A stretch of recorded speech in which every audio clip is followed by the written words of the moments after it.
Oi.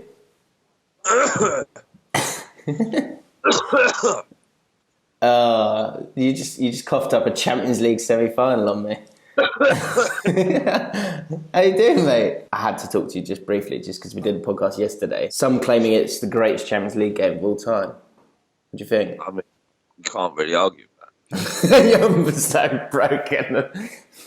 It's I've never experienced so many highs and lows in such a short amount of time. It was the worst game of football I've ever sat through. Honestly, I got through.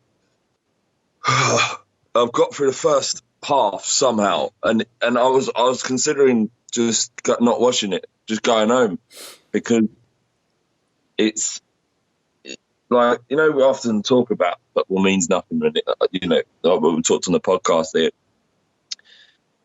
It's just meaningless. Mate, I was in a room with 400 other Spurs fans, and I've never seen scenes like that ever. I can't explain. Like, if you have to explain why people watch football and why people love the sport, it's because it gives you something that nothing else in life can, and that's crushing lows as well as it is crazy highs. I went the last 4 minutes of that game. I've never experienced anything like a roller coaster of emotions like it. I can't explain it. Mate. Yeah. It was because the VAR element of it was like crazy, like, because it was handball. I knew you'd say that. I knew you'd say it was handball. Yeah, you can see it. You can see his forearm like wobble, can't you? Well, there's another angle which the ref didn't have, and it's his elbow and goes onto his hip, but in a way makes it even better. Yeah, I can't believe Spurs are through to the semi-finals of the Champions League. Like, 7, 8, 9 years ago, when we qualified for the Champions League for the first time, it was just we're in it. Finally, we can call ourselves a part of the elite or a big club. But now it's still huge, but we've got an actual chance of winning the Champions League. We shouldn't even be in this competition. We had 1 point from 3 games in the group stages. During the celebrations, like, someone's going to break their legs here. This is crazy. Mate, I'm maybe going to Amsterdam. I'm in Amsterdam the weekend after the fixture. Yeah. Anyway. You got to go. I might go for a week. You know how much I love Amsterdam. Yeah. Imagine if you win. You won't come back with. Well, I don't think I will. I think that would be the end. Yeah. For me and the podcast. Fair enough. No, we've got a couple of weeks. Let's try and go out on a high. Let's make some good ones. Yeah. Hello, everybody. Welcome back to the One for the Weekend podcast, the best podcast you've never heard of. Flav's back. We get a new studio. There's been a consistency with One for the Weekend, where we record for a year, 2 years. Sure. We moved to a new place and we've had 3 different sets in 3 weeks.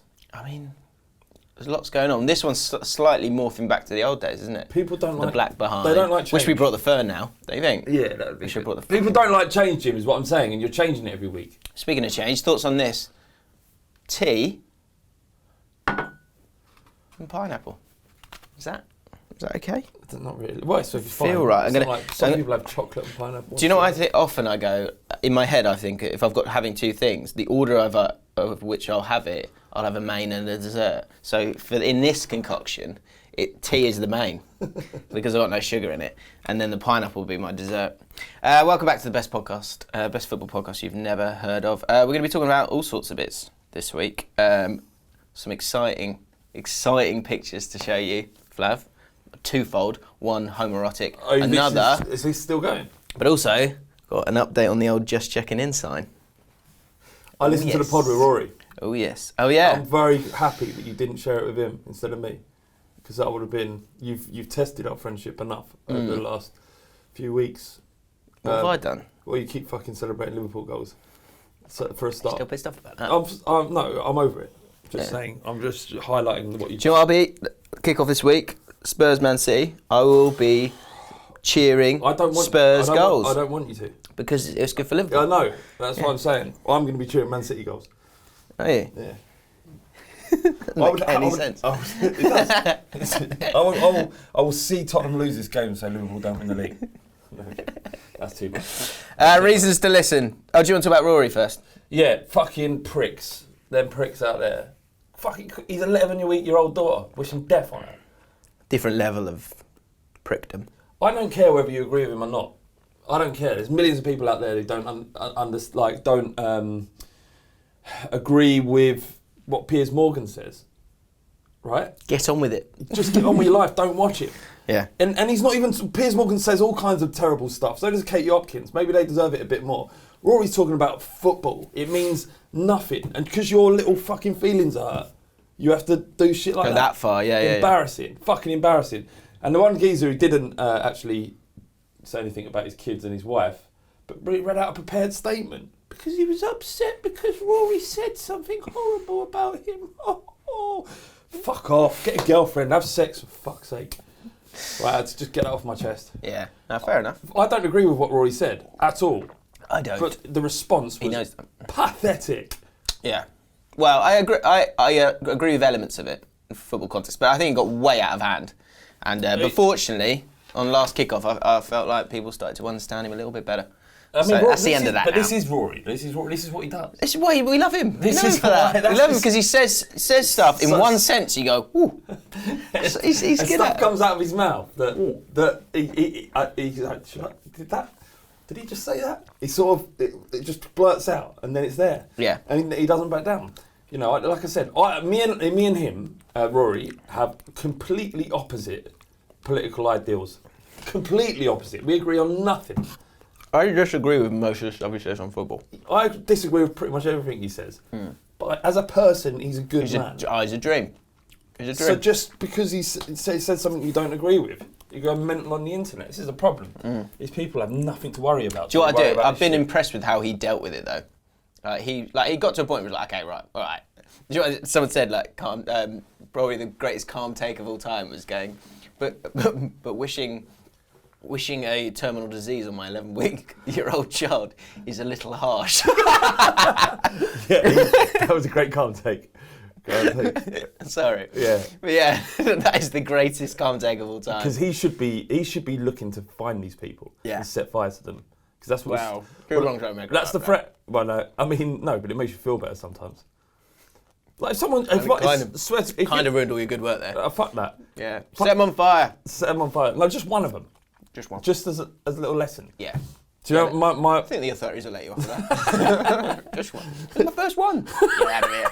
Get out of here, scamp. Yeah. Reasons to listen.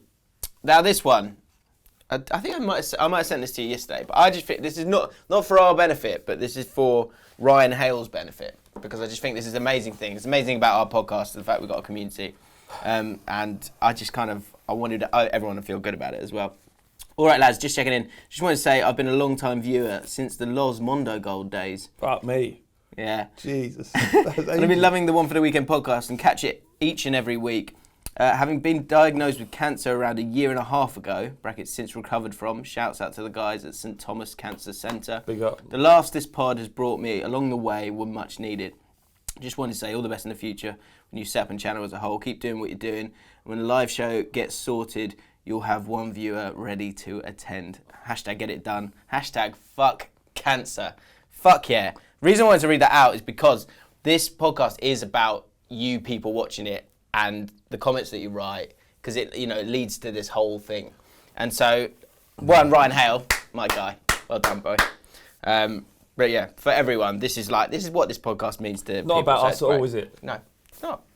I don't know. When there's money offered, isn't it? Gotta take it. Well, you say yourself that when there is no money being taken, then the only commodity is the audience. It's you lot. But you know what I mean. It's it's a lovely thing. It's a lovely thing because you do it, and we're not doing anything amazing. Literally, we sit here and have the conversation we had in the office for the last 3 years. It's frightening how average it is. It's nice. It's nice when someone like I had no idea that what are other people going through out there. Exactly. So this poor geezer's fucking recovering from cancer, and there's the other pricks on the internet wishing cancer on people. Can we just Sorry, let that go now. Yeah, please do. Right. Speaking of money though, this podcast this week is sponsored by those guys over at Onefootball. Hello. Woo-hoo. We've done this before. Shout out to Gary Library, who put a little review, didn't he, saying, I got this app because of this great podcast. So you're doing everything right. You're doing everything right. Exactly. Everything. And he was like, I don't know if this helps or not. He didn't even know if it helps or not. he just does it anyway. What's it go? Park every week, Gary. So go check out the Onefootball app right now. It is a good app. We've spoken about it before on this podcast, and so if you haven't got it yet, then you should do. I got it. I was using it during the kickoff last week because I was looking at some of the different stats and the Man City game before. Yeah. And the games, the stats are really good. They have sort of possession in each half as well. Yeah. It's very detailed stats, which I think is quite interesting in football now because Man City, you watch that game, and teams just Man City Palace.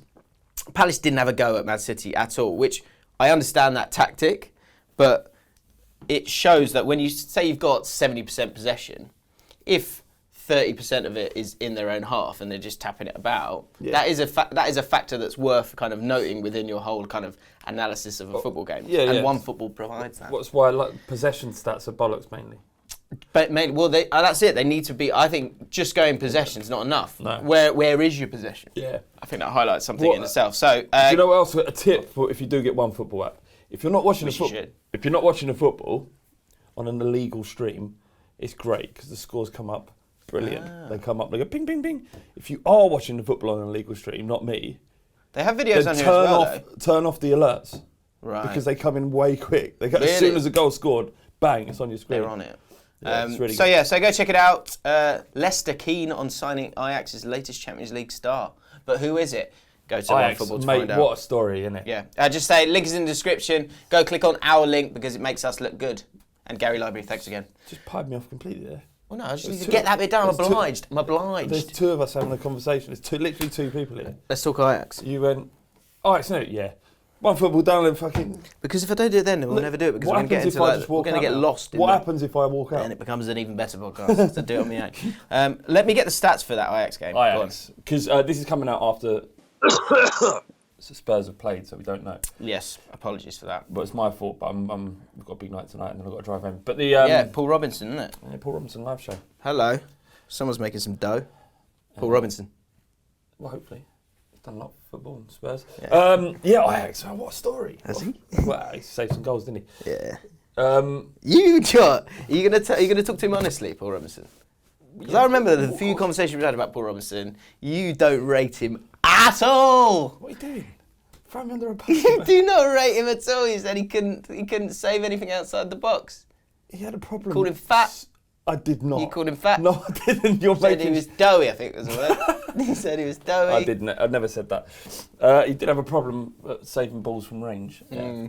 Are you going to chat about that tonight? Yeah. Make sure you do. Make sure you do. Anyone go to the live show tonight, make sure you let us know. Every goal of the season was scored against Paul Robinson. Great goals. It's the only goals you can get past him. What a keeper. Do you know what? Paul Robinson, just quickly, before we get into Ajax, I thought he was really hard done by. I've got lots. Remember the Croatian? What is this? What are you doing? And do you know what? There's a load of shirts when we moved out of the studio. I thought, I'll have the colourful ones. Chuck one on. But it's Croatia. I know, but I've got nothing against Croatia because we smashed them in the Nations League, didn't we? Yeah, because that matters. The real competition. Yeah. So do you remember the goal that Robinson, like the air kick? Yeah, not his fault. Never. Not his fault. His career was ruined by a bobble. Do you reckon it's ruined? Yeah, he went like that after that. Feel free to tell him that. Confidence is shot. Paul. We're asking him about that actually. Are you? Yeah. Make sure you do that when you say your career just fell off a cliff. You are fucking killing me here, Jim. So what's the biggest mistake you think he ever made? I can't remember. All I remember is the big save. Ajax Juventus. What a win. They're flying. They're flying. And when Spurs beat Man City, having beaten Man City, we play Ajax in the semis. Yeah. It's on, isn't it? It's on, do you know what the problem is? That's what's caught out other teams in Champions League this year. No one's given Ajax the respect they deserve. No. That said, I think after these, the last two, Real Madrid and Juventus, people will be like, okay, shit, they're good. It'll be a bit like Monaco. Monaco, they just shocked a couple of teams. Yeah. Because they were exciting and new and had pace, and they were fearless. And then they get to the semi-finals and they're like, oh, hang on, we might actually do something here. Yeah. And the other teams are wary as well. Juve are an arrogant football club, full of arrogant players. I remember how they talked about Spurs before we played them last year. As it turned out, they were right. They knocked us out. But Bonucci was just sort of saying they don't have the character to get through. Well, how much character did they show? And how much respect did they show to Ajax? Obviously not enough, because they would have won. True. And little Ronaldo didn't do it, did he? Booked, wasn't he, right at the end of the game? Embarrassing. That could be his last Champions League. Scumbag, isn't he? He is a scumbag. I think he is, you know. Proper scumbag. I think he is. Oh, it's hard not to be. Like, being one of the most famous people on the planet, I guess it would turn you into a bit of a scumbag. But, Do you know what really makes him a scumbag? Biggest thing? He's still got dye on his hair and he's 33. That's it. That's exactly what I'm saying. It's the highlights. Yeah. It's like the frosted tips. Like, what is this? What are we in 2002? You're 33 years old. Yeah. You're a grown man. I can imagine him. Like when there was some kids. One of my mates, Owen, he used to do it. He'd have to. I knew he had to do it as well because it was too specific. The highlights. He'd have to put like a swim cap on with holes in it, and then it would hook. They would hook out little bits of hair for these little highlights, and then just put hair dye on those things. That's what Ronaldo's doing in his home. Your mate did that? Yeah, like year 8, year 9, like that age. Is that all right? You got away with that, did he? Yeah, somehow. Back in 2002, but we're in 2019 now, aren't we? Yeah. Should we be doing that? Probably not, Ronaldo. But at home, he's got his little swim cap on. Of course he has. And the guy's getting his holes and he's getting I don't think Ronaldo has a penis. I reckon it's just smooth down there. Like a Ken doll. Yeah, it's just like smooth. There's no penis. Look at this. This is what I was talking about with the stats. Pass accuracy in opponent's half. 71% Ajax, 60... That's not a massive gap. 67% Juventus. What was the overall percentage? But pass accuracy in own half, 85% Juventus, 73% Ajax, which shows... Ajax, they get the ball forward. They're gambling. They're playing with panache, with zest. Yeah, with belief. Exactly. And while less of the balls were successful, Jim, they were more purposeful. Indeed. Ergo, better way to play. Goals. And they had a goal disallowed. So Szczesny made some great saves as well. De Ligt. I know. It's a shame he's in Barcelona. I want him fit. Bad. And he's broad and strong. Yeah, you've got a lot of this going on at the moment, haven't you? What? What are you on about? Well, just appreciating the male form. It's 2019. I know. Took the handbrake off. I reckon. Yeah. I'm married. A couple of years in now. Could really let it go. It's going to be one of them. You're going to have kids and then you end up being a gay dad. Yeah. Do you know what I mean? Maybe. Why? What's wrong with that? What's wrong with that? Marriage, and I realised. I'm talking from family's perspective. 10 years into our marriage, I just realised he loved dick. Yeah, he kept going to these saunas. Another reason to listen, Calm Take, Copite117 says, one for the Weekend podcast is toe-to-toe with comments below. Toe-to-toe? Comments below? Oh, the Copper 90 one. Oh, don't mention them. Misogynist, isn't he? Well, Am I allowed to say? I mean, it's a poet's made some mistakes in his life. He's looking to become a better person now.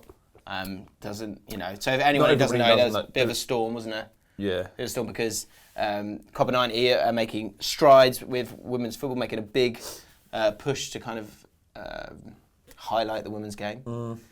And they put a promotional video out. Poet was involved in that video, but then there's a hell of a lot of tweets of Poet being quite misogynistic. Yeah. Back in the day, back in 2012, and when the handbrake was on. They pulled up a video with something. Was it like? There's a Copper 90 video involving like girls stripping in football kits. Yeah, and I get it. It's hypocritical, but isn't it like if they're doing something positive now? I'm not saying forgive them. No, yeah. Is it a positive thing? Is it a wholesome, helpful thing to crucify them now that they're doing something positive, rather than all the time before no one said a bean? Do you know what? I think it should be highlighted because you shouldn't be behaving that way. Of course, absolutely, 100%. But I'm a feminist. I've told you this. You said that many times. I can't fucking stand the way women are objectified, and I literally can't. But previously, I might have said, I've definitely said shit. God, your tweets would be frightening. I don't even know. Actually, you're quite good on Twitter, aren't you? Well, no. No, there's shit I said in the past. Yeah, they was like, how do you keep your job? And I was like, well, they know. They just know what I'm like. Yeah. So it's all right.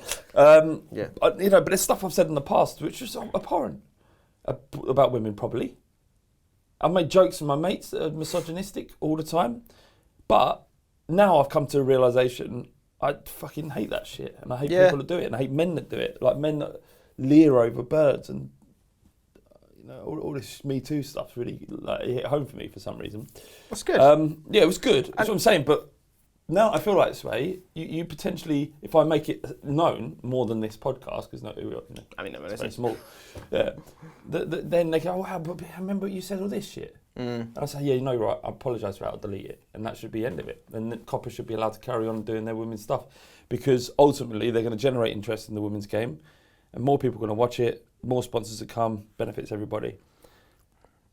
I get the hypocrisy, but there's also this kind of lefty kind of shock value type self-righteousness. It's the faux outrage again, isn't it? Yeah, it's equally unhelpful. If you're constantly outraged, how can you move forward?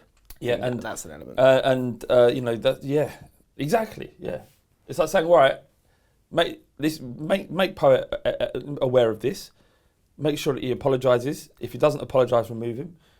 Which he has done. And has he apologised? Yeah, and the apology is incredibly, feels very genuine and very sincere. And he was saying that, takes total responsibility for it and suggests that, the guy that he was at that age, that's the other thing. People grow up and evolve as well. One of them was 2015, so. Oh. The others were 2012. Oh, right. Look, don't... Sack him then! Well, yeah, but he apologises for it. And I think that's important. I just think my one thing is that people, what's the motive of someone putting up this Twitter account, tweets? What do they want? They just want the retweets. They want it themselves, yeah. If they didn't mind it, then they would go privately and say, look, can you get this guy to apologise for this? Anyway, whatever. True. More outrage and more fucking shit. Do you know what? Here's the game that I looked at, especially after the result last night, and I thought about it yesterday. I thought, if Cardiff beat Brighton, then they're gonna be in a good space, right? And they've got a big home game, sun shining, it's Easter weekend. Who are they playing? Liverpool. But I've got a funny. You are really good. And I did say Ajax would get through as well, just to add that to the list this season. An insane list of things that you've got right. So, and it ain't even one of these things that you just pluck out and throw enough shit. I'm very clear, aren't I? You are. Okay, look. You maybe make one statement a week, and I would say 90% come in. Yeah. So what's your feeling this week, Jim? Sorry, guys. Got a bad feeling. I've got a feeling that Cardiff are going to beat Liverpool. Oh no. I know. They're going to stink out the game. The crowd is going to be so up for it. And speaking as a QPR fan who was in a relegation scrap and did beat Liverpool at home, after going 2-0 down, 3-2. Oh. Jamie Macchiello. I just got a funny feeling about that. It's the Aguero Man City season. It's weird that you're the most famous part of your history is losing to Man City. Not what's said, is it? What? Not what's said. What are you on about? The biggest part of the biggest moment in QPR's history is that winning the League Cup in 1967. No, it's the FA Cup final in 1982. League Cup final in 1986. Go on. Losing to Man City is desperate. Losing to that's the biggest part of your entire. It's a little bit annoying. yeah. Aguero! It says a little do you know what, there's a video on SB Nation where it's these American guys who don't even go to the games. So I don't know why they're spouting out. Better not even make a joke about that. Just in case.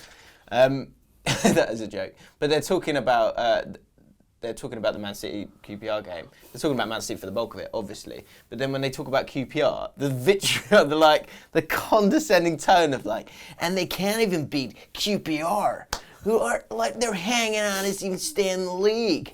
Fuck off. What's the American accent about?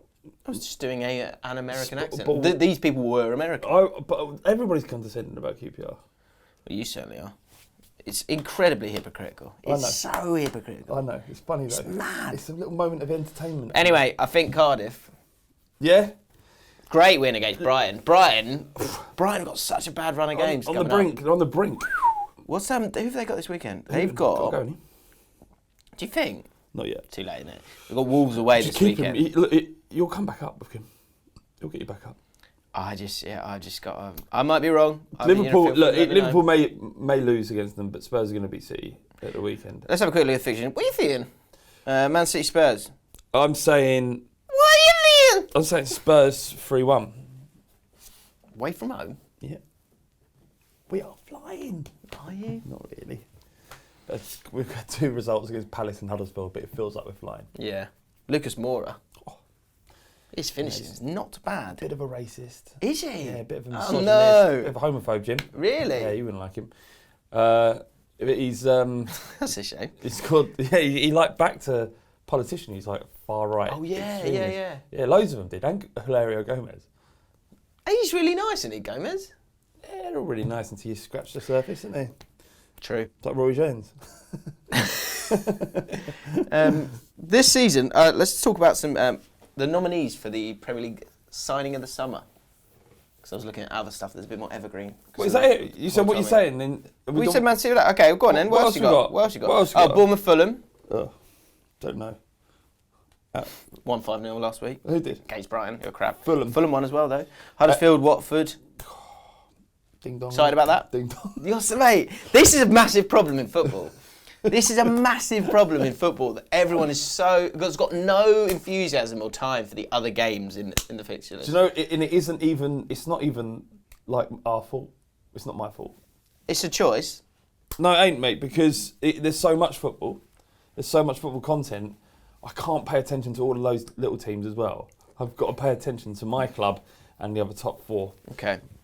So, give me a mark out of 10. This will be interesting. Give me a mark out of 10. We'll go through the fixtures. Go on. Give me a mark out of 10 of how much you would be excited to watch it. The percentage. Give me a percentage of the likelihood of me watching it. Okay. Or even knowing anything about the result. well, one or the other. Pick one. All right. No. Watching it. No. Let's enthusiasm for the game. Enthusiasm for the game. All right. Overall enthusiasm for the game. Man City Spurs.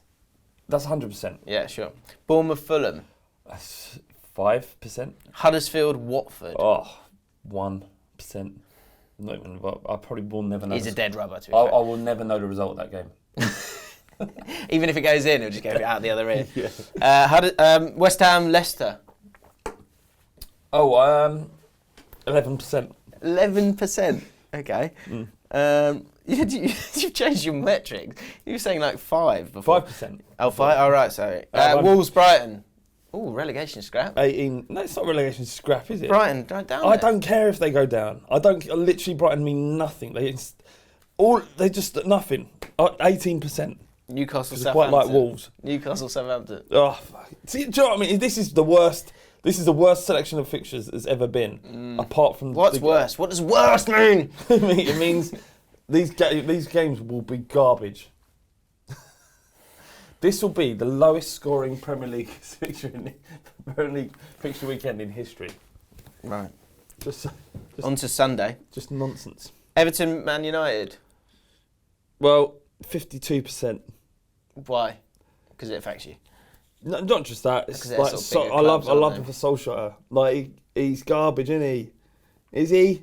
Can't manage the big games, can he, Jim? I'm backing Ollie. I think he's the right guy, but you don't just change. The squad doesn't change like that. Mate, if play Barcelona. Mate, listen to me. If I was told something by Craig Nance upstairs. Nancy boy. And he said if Man United had lost to West Ham, it would be their worst run of form for 14 years. 14 years. Solskjaer is the Messiah. But you know, that in itself, all itself, drunk the Kool-Aid and they're all. But that in itself is exactly why he's the right man. Because people don't care. They don't care about the results. They care about the long-term vision. We'll see. We will see. And I tell you what, I did a video on my channel talking about it, and straight away people going, "That's why he was at Mould." And I was like, you get given a job, like in any job, in any walk of life, you won't have done that job until you get given that job, right? So but he shouldn't have got that job. Is the point? I think he's a good fit. There's one thing faking it till you make it. If he has the right transfer window, and if he has the tools in front of him, then he's got the other aspects that are important. I think, that said, I think he got it tactically horribly wrong against Barcelona. Does he have the presence of a manager? He walks in and goes, Yeah, lads. It's Ollie. Yeah. Ole Gunnar Solskjaer, super sub. Yeah. Do you think he walks in there? Do you think Paul Pogba Do you looks know at who I him am? and goes, Yeah, you came on for 20 minutes "Fuck." most games. Do you think Paul Pogba respects Ole Gunnar Solskjaer? Do you think he does? Calm take on Paul Pogba. Go on. No, I don't think he does. Calm take. He's not. I'm not sure he's that good.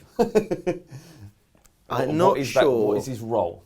I What's the was hype really around disappointed with him yesterday because when it goes to 2-0, there's nothing you can do with that in terms of those goals coming in. That's not Pogba's fault. But that game for Man United was screaming for someone to go in the centre midfield, like Gerrard would have, like Roy Keane would have, and gone, okay, right, give me the ball, and I'm just going to get it and pop it, and keep the ball for 5 minutes, and calm them down for a second.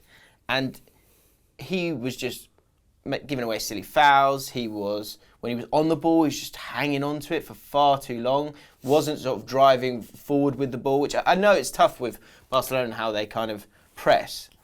Well, I don't know. We managed it. True. But I also feel like I'm scared to criticise Paul Pogba now. Because in case people think you're racist. Think I'm like Graham Souness. Or, yeah. I was going to ask this question once you finish talking. Was Souness right or was he a racist? Right or racist? Right or racist? Can you be right and racist? I think there are elements in most people, certainly most white people. There's elements of subconscious racism. Yeah. And I think especially people of that generation, even more so. Do you reckon he would? And I think he's suffering from that. Do you think he's criticising Paul Pogba more so than if he was white? I think he sees aspects of the way that Paul Pogba carries himself, and he sees and he turns down a road of that means he's lazy and he lacks focus and he doesn't care, which are racist thoughts. But do I think he means to do that? No, but is he aware enough or woke enough to go, I need to rewire myself here a little bit? Oh, mate, I mean, no, you're right. You know, and what's his everything's led him to be the man he is. Because I did a video after the Raheem Sterling thing with Musa Okwonga, who I'm a massive fan of. He's a great writer. He's got a podcast called the Rabona Podcast, which I love. And we were chatting about it, and he was like, that's what he was saying. Is it's about you have to talk to yourself and think about how are you looking at things, and so absolutely. But that doesn't mean that. So for me with Pogba, I should think to myself, go, am I being fair here? Like, am I just going, oh, because he's flash, that means he's lazy or whatever? I don't think he's those things, but as someone who is a figurehead almost of that team, he's the guy. He's the Gerrard. He's the Lampard. Did he step up last night? He didn't for me. But this is it. He didn't get on the ball enough, and that's his skill. If you leave the racism aside for a second, not your all right. Pogba, I think people's expectations of Pogba and what he actually does on the pitch is very different from what kind of player he is. Like, people think he's captain material. I think he is, though. Is he? I think he wants to be. I think he wants to be. Maybe, but this style in which he plays doesn't lend itself to that, to captaincy. To me, he's not like a ball winner. He's not.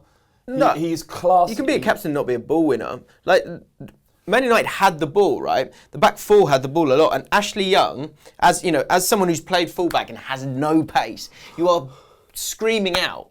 Ashley Young? Yeah. Oh, right, yeah. You are screaming out. Oh no, I did that. You're screaming out for a centre midfielder to go. Just give it to me. Let me. It's okay. And I'll deal with it. That's what Paul Scholes did. I'm not saying Paul Pogba is exactly like Paul Scholes, but he's such a great footballer. He could have done that role, and he could have stepped in and gone, right, we need to keep the ball here for 10 minutes, get ourselves up the field slowly, and kind of and get a foothold in the game. And instead, the moments where I saw him on television, he was losing the ball, he was taking too long with the ball, and once he lost it, he gave away a few silly fouls in stupid areas as well. Did he get pulled off? No, he didn't. I don't think. Well, no. There you go. No, because he shouldn't do. Because he's a brilliant player, But I think it's. I don't think he needs to step up. He is one of the leaders in that team. He has to be. Yeah, it has to be. But I don't think he's a brilliant player. I think he's good. And but is he good? Is he good? There's a lot of hype around him, and he so far in his United career, he's kind of lived off it. Just going back quickly, your thoughts on Souness? Right or racist? Right, wrong, or racist? It's very a big grey area. It's too early to tell. Graham Souness on screen is very different to Graham Souness off screen. Have you met him? I was his runner for a few months, and he was lovely, and did a lot for other people as well. Middle class and white. Yeah, yeah. He couldn't be more. He's type of guy. Yeah. No, he wasn't as kind to Marlon. Look, there is that racist? No, you're making a point about his potential racism. It's a joke. But you can't. It doesn't matter if it's a joke. If you said something offensive, it's offensive, isn't it? That's just a joke. Well, you're making it worse by saying it. Yeah, I cut this bit out. Listen, look, Souness can be right and he can be racist at the same time. The point isn't what he's saying, it's why he's come to that situation. What are his experiences that have led him to believe the things he does believe, and how can he reevaluate that to become a better person? Pretty much what the other guy said. Bingo. Right, let's move on. Very quickly, doesn't have to take long. Nominations for Premier League Signing of the Summer are here. Signing of the Summer? Signing of the Summer. How many of these are we doing? We're doing the Team of the Year, we're doing Team of the Decade, we're doing Signings of the Summer. Every podcast have different zones. This zone is called the poll zone. But we haven't finished what we've done previously. What do you want? What do you want? Oh yeah, that's coming up afterwards. And also Player of the Year as well. Nah, not Player of the Year this week. But we just got bored of it. We'll do that in a few weeks when we need a title. So no, I just saw this and I've been trying to talk about it on the kickoff for like 3 weeks. So I'm like, right, let's do it here then. Fine, fine, Brian. I've got Solomon Rondon's one of the nominees. If you don't want to talk about it, I'll talk about it with Flav. I don't want to talk about it. You don't want to talk about it. Fine. No. It's funny if we don't. Team of the Decade, left backs.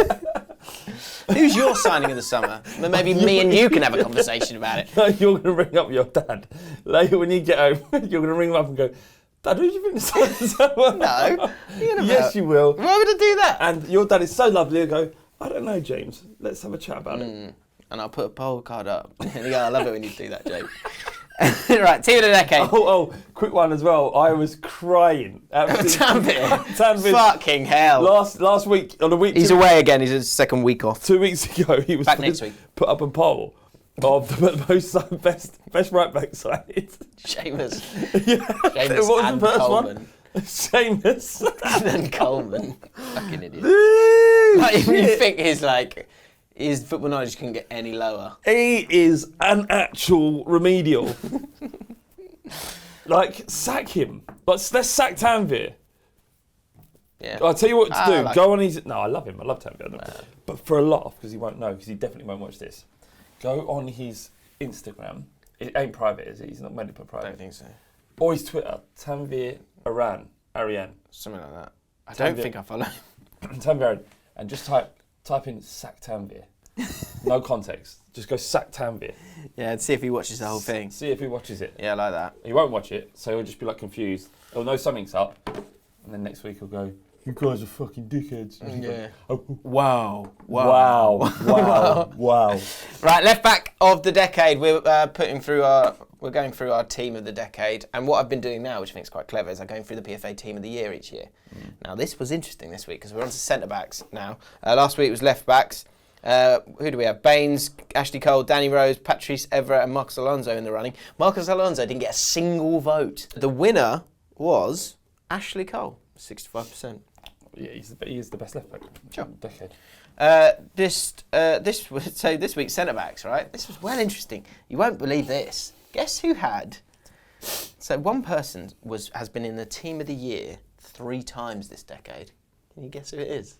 I know you're looking at them now, so you should probably. I can only read the same one twice. So. Okay, well let's go year by year. Richard Dunn and Thomas Vermaelen were the first ever centre backs of the year. Vermaelen was class back in his day when he was fit. Do you know he's had a weird career at Barcelona, didn't he? Just went there and just potted about. No, he just potted about for horrendous 5 legs, years. hasn't he? His knees are buggered and his ankles are buggered, and that's why at Arsenal he didn't play for up to 3 years. Yeah. But back in the day he was one of the best centre backs in Europe when Arsenal had him, and he was fit. I thought he was excellent. got in the team of the year. Maybe he was. I don't really remember that. Richard Dunn. Mate, careful. Do not. Richard Dunn is an incredible footballer. Wouldn't make it. Sorry, let me repeat that. Richard Dunn was an incredible centre back. 60% of people watching this have never heard of Richard Dunn. That's not true. Comments right now. No poll. I've heard of Richard Dunn. All right. Yeah. I've heard of Richard Dunn. And they then, all will. Because I tell you what, this guy, Man City was incredible. Villa was incredible. QPR, when we won the playoff final. Pwah. Oh, he did well in the Championship. Well done, Richard Dunn. Talking about well. the best centre-backs in the Premier League era. I mean, in the last 10 years. He was in the team of the year, all right? He was just like Don't. Get your nut on it merchant. Weren't he? Loved an own goal. Could he play football with his feet? Could he actually spray balls back? He played, his whole career he played football with his feet. Vidic, Company with the next year. Then Company again. Colaccini in there. Mad thing. Vertonghen makes it into the team of the year with Ferdinand. Then it was Cahill and Company again. Actually, sorry, there's two people. Oh, no, there's only one person who's been there 3 times. Anyway, Terry and Cahill have been it. Alderweireld and Wes Morgan, season that Leicester won it. Cahill and Louise and Otamendi and Vertonghen. Gary Cahill has been in the team of the year 3 times this decade. So has Company, so has Vertonghen. No. 1, 2. They've both been in twice. 3. No, these are my notes. These are 3 clear nominees. So 3 definite nominees are Cahill, Vincent Company. Let me do my job. And Vertonghen are 3. Right, for what? For centre-back of the decade. Cahill, put a case for him, he's in the PFA team of the year 3 times. I know people thought he had his wobbles, and he's not as sexy as some of the others, but that's consistency. No one would agree with you. I would say that Gary Cahill must be in the team Where's of the decade. Morgan's in it? Where's Morgan's was in team of the year? Why? Because Leicester won the league. Yeah, but they defended their way to the league. It's the whole team was... No, my point is the whole thing was set up for someone like donkey defenders to shine. He had a good season. Hoof and Wes Morgan, all they had to do was nod the ball away. Still bitter about it then. I am still bitter about it. So 3 nominees. I've got Company. You know what? Companies. I cannot wait till Leicester go down. They're never going down. They're not going down for a while. Yeah, they'll go down. Eventually. Rodgers will take them down, do you think? Eventually. I fucking despise Leicester. Yeah. Not just what they did, their attitude afterwards. Their attitude afterwards? Yeah.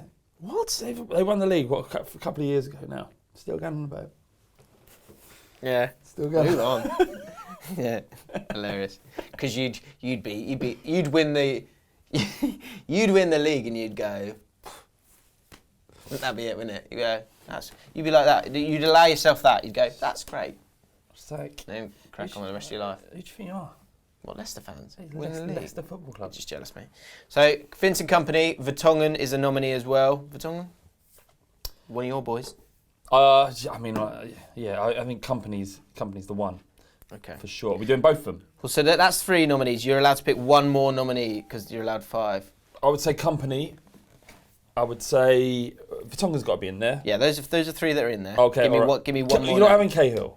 You've got to have Cahill as a nominee. Was it 3 times? There's no point. No one's going to vote for him. Well, they might do because they'll be reasonable and go, yeah, he was in the team 3 times. He'll get 0. I bet he doesn't get 0. Bet you he doesn't get 0. He probably should. Yeah. Go on. Poll call, will he get 0? So you got Otamendi, you got Louise, you got Terry, you got Alderweireld. Alderweireld should probably be in there. I'm going to go Alderweireld for my nominee. You got one more nominee. Hurry up. Where's Morgan? Where's Morgan? I thought that. Jesus Christ. Right, calm takes time. This isn't even a calm take, but it was a reply to my tweet. And Emma Bergstrom has said this. I kind of resent the idea that a player's worth is defined by trophies. More so at a national level. The whole need to win a World Cup to be the greatest of all time. If you are the best player in the world, you are so regardless of squad achievements. Agree with that? I wasn't listening at all. I just got an email that has pissed me off. I just wasn't listening. This podcast is a car crash. And there's only 2 of us, and I wasn't listening to what you were saying. I'm so sorry. I won't read it again. Let me know in the comments below. Do you think that nuanced point from Emil Bergstrom... Is that someone's made an effort to contact us? No, it's just it was one of the comments in the comments last week, and I just thought it was really interesting. We could really chew the bone of that. Come on, please read it out again. I kind of resent the idea that a player's worth is defined by trophies, more so at a national level, and the whole need to win the World Cup to be the greatest of all time. If you are the best player in the world, you are so regardless of squad achievements. Brackets in the mindset of winning the big trophies and so on. Well, the best players get to play with the best teams, don't they? And then they're part of the best unit of players that are more likely to win the leagues. It's only players like Totti who chose loyalty over glory. But they're anomalies. It's like if Harry Kane stays at Tottenham for the rest of his life, he would do that out of his loyalty to the football club, which is extremely rare. But if he wants to win trophies, he should probably go away somewhere else. You know what I mean? Is Alan Shearer still the best Premier League striker? Yeah, absolutely. He didn't win. He won one trophy. Yeah, it doesn't matter. He's the best striker that the Premier League's ever seen. Probably the best striker one of the best strikers that have ever played in England. Mm. I think you're right to a point, because it's a factor. It is a factor because if you're the best in the world, you should be able to get your team to do what you want your team to do, which is win trophies and win things. And so someone who's got the power to do that, to drag a team to that. But you can't. You've seen sport. It. Nowadays, it's very, very difficult. But for a long time, people said that about Ronaldo. People said that about Maradona in '86. Definitely did it. Totally dragged that team. They're not winning that. Not winning it without him. Messi's tried to do it, but I think the pressure is, even for him, has been a bit too much. Not one player can drag. I think that's a bit reductive. Looking back at '86 and going, Maradona did that on his own. Even the players from their own squad pretty much say that. But the other players had to do their job. True, but it'd be interesting to know how far they would have got without him. It's a massive absolutely. difference. They probably wouldn't have won it. It's a massive thing, but did they get through that England game? No. They score. He scores a worldie in the semi-final against Belgium as well. Yeah, you're right, but. It's a team game. But I understand the resentment of it, because it does annoy me that there are players playing for teams outside the top six that are fantastic, and they don't get the credit they deserve because they're not at a bigger team where they'd actually get more opportunities to do whatever. And the better players end up playing better around better. It seems like an obvious thing, but good players are made better by the incredible players around them. Yeah. So like Maradona wouldn't, or Harry Kane wouldn't be as prolific if he was playing for fucking... Don't. Brentford. Brentford, yeah. Jamie, at Turkeyfish, #CalmTake. Klopp versus Guardiola could easily go down as the biggest rivalry of managers ever. The two have been competing in both Germany and now England. Their styles exploit each other's and both show great respect for each other's teams. The league is far stronger thanks to them. And with the decline of Real, Bayern and Barca, the English sides could be the sides to dominate European football for the upcoming seasons. Liverpool and City could easily turn into the new Real versus Barca.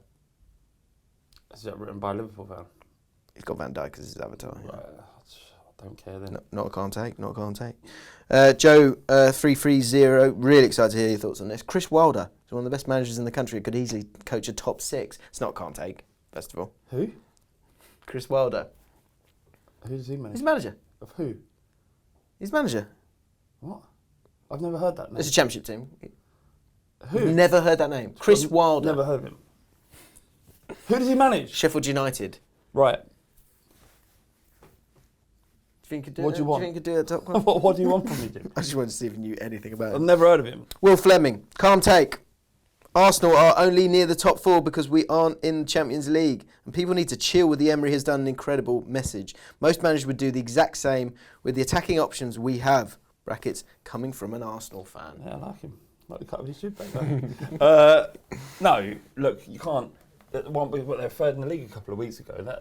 At this stage of the season, that is about consistency. They've got more points than Arsene Wenger got last season as well, so he has done a very good job. I think. And it's not a better. I don't think it's a better squad. He has done a good job. I don't think it's a better squad, but he's bought well with a limited amount of money. Given they're not in the Champions League, Torreira was a great buy. Guendouzi is one for the future, but he's more than held his own this year. Socrates is much better than I thought he was. He's become crucial to him. Still in the Europa League at the time of recording. Yes. So while incredible. Incredible. Look, he's done a good job, and I think obviously, especially young Arsenal fans, is that they've experienced so much security and so much success. You know, FA Cup wins, you know, league title challenges, and a league title back in, when was it? 2004. Was that last time we won the league? So you know that would have been the beginning of their Arsenal adventure, if you like, and now they're in a period of constant transition, like everybody else. Everybody's really in that situation too. Like Man United, you don't know one season to the next what's going to happen.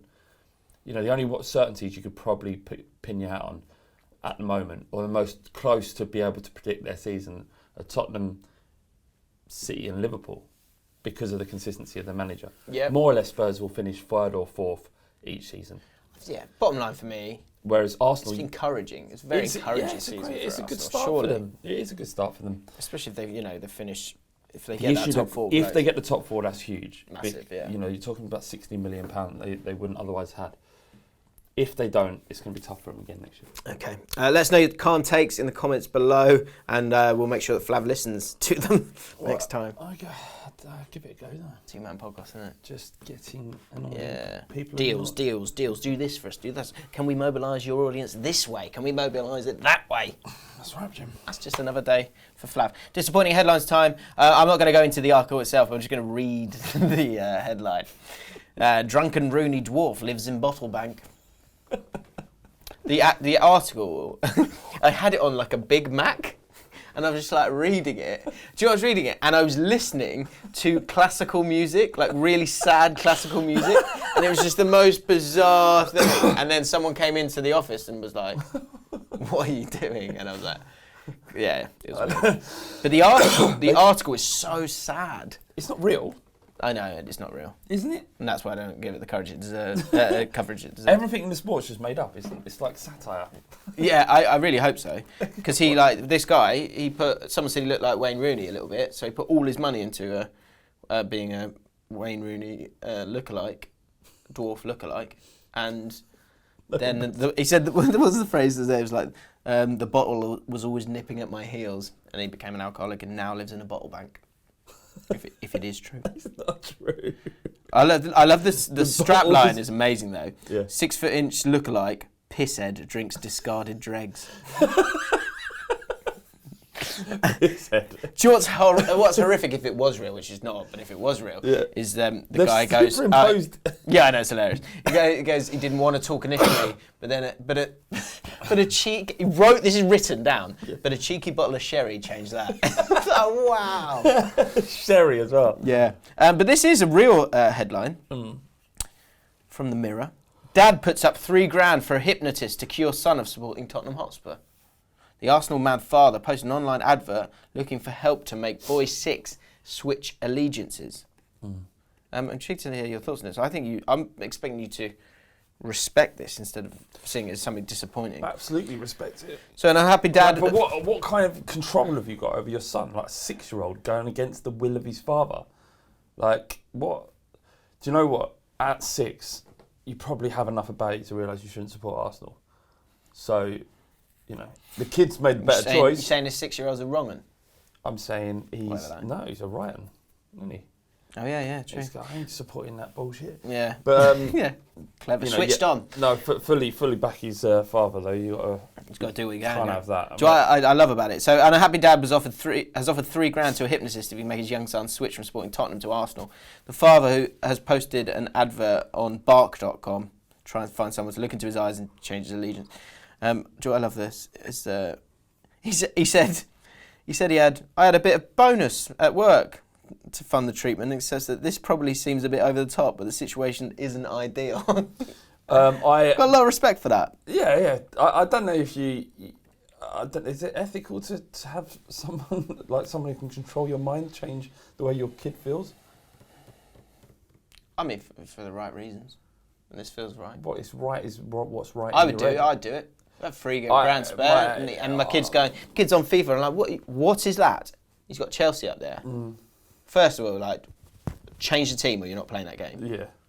But if that doesn't work, get out my house. Or yeah. Get out. Put him in the shed for a bit. If you brought your kid up right, then he would support your team. in that instance, if that's something you want. Like, Lewis Williams sent that one. Thanks, mate. That is a good one. I didn't ever.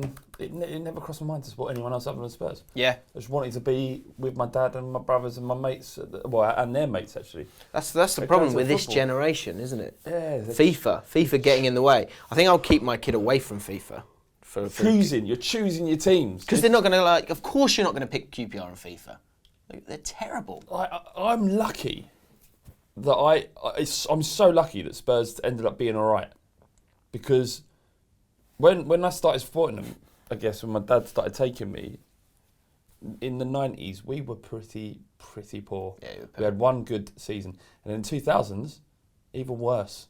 The highlight, my mate Charlie Marks, he tweeted the other day a video of a 3-2 win against Sunderland away from home, and Gary Doherty bundled in 2 goals. We won 3-2, and he said, "Be careful how critical you are of this Pochettino side, because this result was genuinely the highlight of our season." And I look back at it and I remember it, and I'm like, "Oh my God, I remember being so happy we'd won a game away from home." And it just puts things into perspective. It was so bad, and how lucky I am. You are so lucky. I am, because anything could have happened, and we've ended up being all right. And you're in now, aren't you? You're in. You'll never go. Pretty You're much. huge. Yeah. Especially with a big stadium. It's mad that you were that shit for such a big club. Yeah, we were so shit, mediocre. We nearly went down a couple of times. Yeah. I remember for one season really worried that we were going down. So Jurgen Klinsmann came out. Yeah, and he came back and saved us. You know, and that shows the kind of size of the club and how unfair it is at times when we can pluck a World Cup winner out of thin air to come and save us from relegation. True. And other clubs just go down, like QPR. Very quickly, gloriously homoerotic pictures of the week. Thank you everyone for sending them to me. Because what I'm really looking for is to find just the zenith, the best homoerotic picture we can ever find, and then we can move on from this. Okay. So just to give people a bit of more of a flavour, I've got 3 pictures of Guardiola and Robin sent in by someone. Sorry, who? Oh, there it is. Osmalili. And I just want us to point to one at the same time, which one you feel is really striking chord with what we're after here in terms of homoerotic footballing pictures. So I've got what I'm really looking for, and I want to know what you're thinking on the count of 3. Ready? 1, 2, 3. Interesting. Gone for different ones there. Yeah, you go on. So I've gone for the top one where he's just sort of tenderly. It's ambiguous. That's what I like about it. It's like, it could be something a bit naughty, or it could be something very tender as well. I think I like the element of tender. Do you reckon he's slowly going to slide into his? He's there, and then he gets the look. He gets the look from Ribery, and then just goes a little bit further, and that's it. And it's just there's an electricity in that one for me. Right. There's an electricity in there. There's a romance. I don't know. Why did you choose that one? Because it looks like he's just entered his arse. Right. See, very different. Very different. I'm more. I want a bit of romance. Really. And look at Ribery's face. He's like. It's quite angry. Yeah, and like Pep weren't expecting it. Right. And but he's also orgasmic with it. Yeah. Yeah. He's really kind of smashing his clear pleasure. Yeah. True. Apparently that's the thing, isn't it? Right. This is the moment. Just checking in. Signs coming in. You don't know about this, do you? No. So, Devang Shah. All praise Devang Shah. Is he done What it? a guy. What? He said, do you remember he said, I'll do it in a few weeks at the Emirates. Yeah. He did it even before then. He did it, and I'm slightly worried about this because there's a bit of a curse going around when it comes to Drake. But he made a just checking in sign and took it to the Drake concert. Absolute hero. Could it be bigger? Could it be a bigger sign? I think it could. This is amazing. Incredible. Thank you for that, Devang. And then he went to... Where is it? Oh, then he went to the Emirates for the Napoli game and did it again there. Got to get it on telly. Yeah, I want it on telly. I want it on telly. You're literally at the top tier. You're never going to see him there. Yeah. But can I just make a point? How much money is this geezer got? Yeah, off to Drake. Season ticket at the Emirates. Going to see Drake. Jack ain't cheap. Yeah, that's all right. He's spending on what he enjoys. Just want to know. Why did you choose Arsenal? Tell me that. Let us know, Devang. I know why. Comments below. Oh, and just to say, last week, I don't know how we got onto it, but I was saying, let us know what's checking in different languages. So I was thinking this could work well with the just checking in sign. Do it in your language. because the more bizarre it is, the more random it is, the better. So, who is this? There's different people who sent me different ones. Oh, I've forgotten them all. But, oh, shit! This is the worst one we've ever done. I know, this is the worst one. Isn't Sorry, guys. Okay, Shit! Load of you, oh, I'm gutted. Load of you sent in different languages, just checking in. If you did, I saw it and I appreciated it. Can we not do it next week? We can do it next week, that's true. Let's get to Flames and Vice and get this thing fucking finished because it's been a shit show. Apologies. James Allen, last week you said, did you watch to the end? I listened to it when I was driving, so I didn't watch it. You know, James Allen, he's in love with this girl. Yes. About the skiing. And yes. We were saying we needed a bit more info. Oh, mate, I was listening to it and I felt really bad for him. So James Allen, he really likes this girl. She had to go he's in Australia, but she had to go to Colorado and do some skiing stuff. Wasn't it with like Olympian? Yeah, she's a really tryout? good skier, yeah. And so we were kind of a bit worried about it. She's left him on the dreaded red a few times. Yeah. And he's got the formal coming up soon, but he wants to ask her out properly. Does he ask her out properly?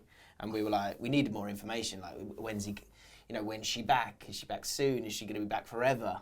All that stuff. We needed an update, and we've got it. Right, go on.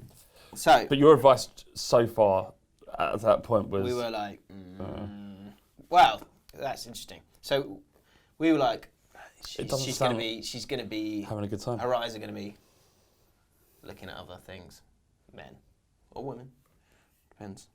But anyway, incognito, this other guy said, I'll take a risk and be a snob here.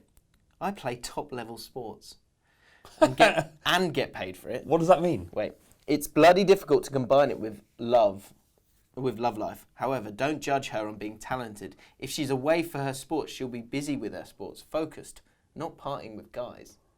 She's an athlete. She's busy. Take your shot. Don't assume.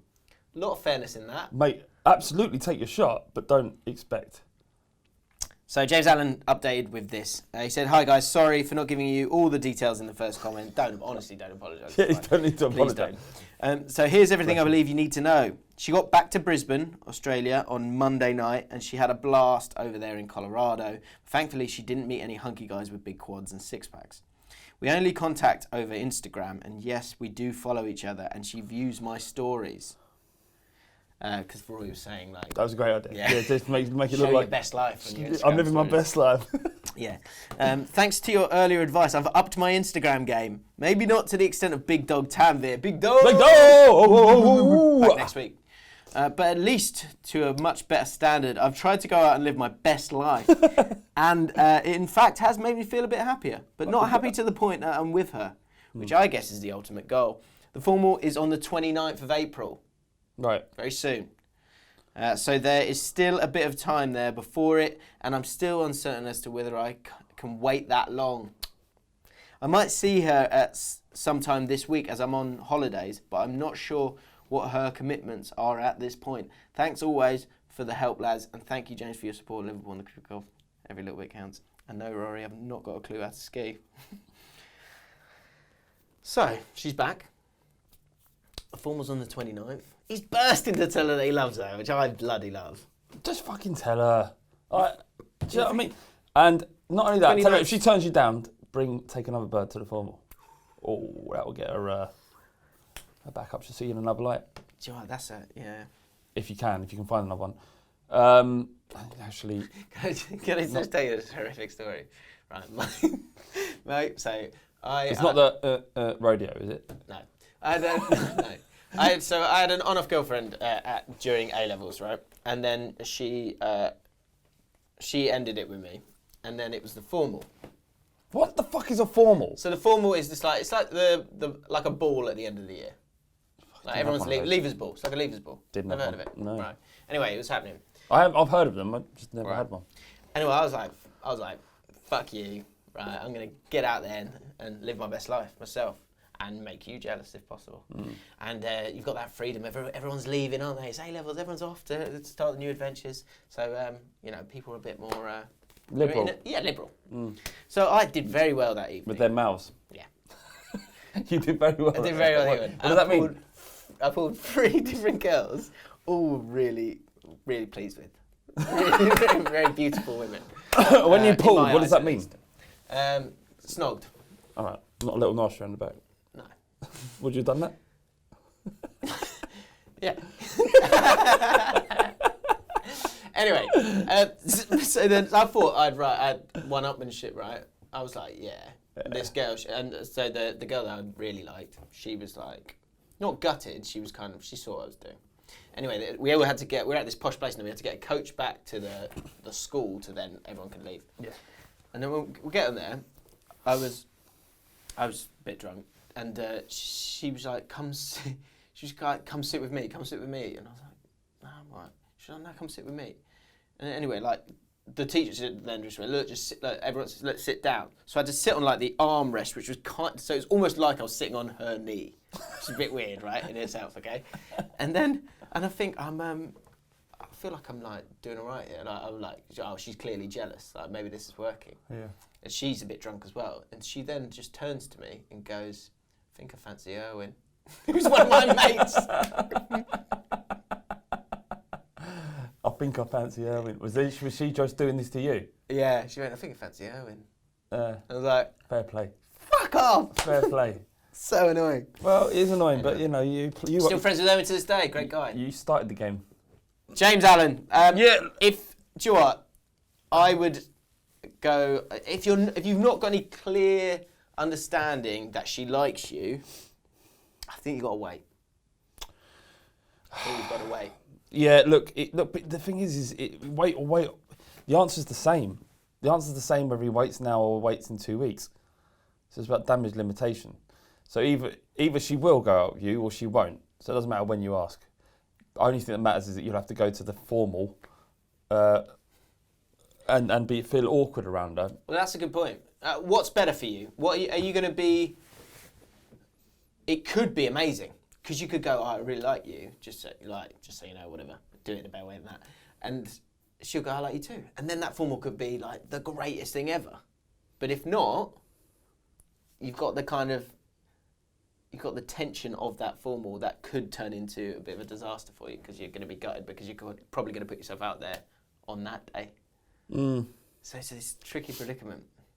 And plus, like, if you ask her too close a day, yeah, the closer it is, the more awkward the formal's going to be. So you're better off asking her now. Then you've got 2 weeks of getting over it. If she says no. Yeah. But if she says yes, you've got 2 weeks of God knows what you could be getting up to. Oh! And then the formal. You could do 2 weeks, a little flirting, kissing. How old are they? Yeah, A-levels, end of A-levels. Yeah, so flirting and maybe a little bit more. And then on formal, you do the damn thing. Do you know what I'm saying? Snog. No. Yeah, I've changed my mind. Full-blown sex. That was a gift. That is a gift. Full-blown sex. Right, I'm going to go with, go for it, mate. Go on, son. Just do it. Do it, bro. Like you'll regret not doing it, because I've got a feeling you've built this up so much that you'll just never ask her. So just ask her. And if she says no, just go out and live your best life. Because what you said, what you just said, the key thing of what you just said was, I've been going out there trying to live my best life, and it's made me feel. I know, and it's made me feel. It's made me feel better. That's positive. That's what you got to hold on to. You can't control the way other people think it. You know, unfortunately, or how they feel. You just can't, and sometimes you won't get the response you want. Yeah. What you can do is control your own life and make it as exciting and happy as possible. And you know what? The minute you'll meet another girl, if she says no, you'll fall in love again, and you'll never think about her. Yeah, that's true. I agree. Revert to action. Go for it. Go if you're on holidays. Go out of it. See what the mood's like. Take her for a fucking. Go for it. Take her for a coffee. Maybe have a bagel. Get a bagel down you. Right, go for it, James. Let us know. Let us know how you get on. And hopefully, and send us a picture from the formal. Imagine that in a few weeks. Lovely stuff. Yeah. Like, where are they in Australia? Yeah, beautiful. Good luck, James. Let us know your Flames advice questions. We'll answer more next week. Apologies for the podcast this week. It's been a bad one, isn't it? Was that it? Yeah, see you later.